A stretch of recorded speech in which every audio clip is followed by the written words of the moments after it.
സജി ചെറിയാന്റെ സത്യപ്രതിജ്ഞയിൽ ഗവർണറുടെ നിലപാട് നിർണായകം. മുഖ്യമന്ത്രിയുടെ ശുപാർശ തള്ളാനാകില്ലെന്ന് ഗവർണർക്ക് നിയമോപദേശം. സത്യപ്രതിജ്ഞ ഒരുക്കേണ്ടത് ഗവർണറുടെ ഭരണഘടനാപരമായ ഉത്തരവാദിത്വം. ആവശ്യമെങ്കിൽ മുഖ്യമന്ത്രിയോട് വ്യക്തത തേടാമെന്നും നിർദ്ദേശം. ഗവർണറുടെ തീരുമാനം കാത്ത് സർക്കാർ.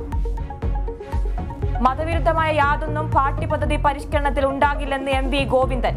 മതവിരുദ്ധമായ വിശ്വാസവിരുദ്ധമായ ഒരു നിലപാടും പാഠ്യപുസ്തകത്തിന്റെ ഭാഗമായിട്ട് ഉണ്ടാവില്ല. ലോക്സഭാ തെരഞ്ഞെടുപ്പ് ഒരുക്കങ്ങളിലേക്ക് കടന്ന CPM ഗൃഹസന്ദർശന പരിപാടിക്ക് തുടക്കം.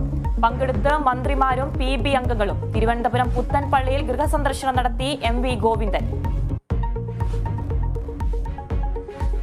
പുതുവത്സര ദിനത്തിൽ സംസ്ഥാനത്ത് അപകട പരമ്പര. വിവിധയിടങ്ങളിലെ അപകടങ്ങളിൽ 7 മരണം.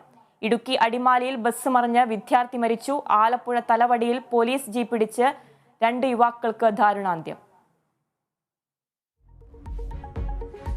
പോപ്പ് എമിറേറ്റ്സ് ബെർഡൻ 16-ന്റെ ഖബറടക്കം വ്യാഴാഴ്ച. ഭൗതിക ശരീരം നാളെ മുതൽ സെന്റ് പീറ്റേഴ്സ് ബസിലിക്കയിൽ പൊതുദർശനത്തിന്. അനുശോചനം രേഖപ്പെടുത്തി വിശ്വാസ സമൂഹം.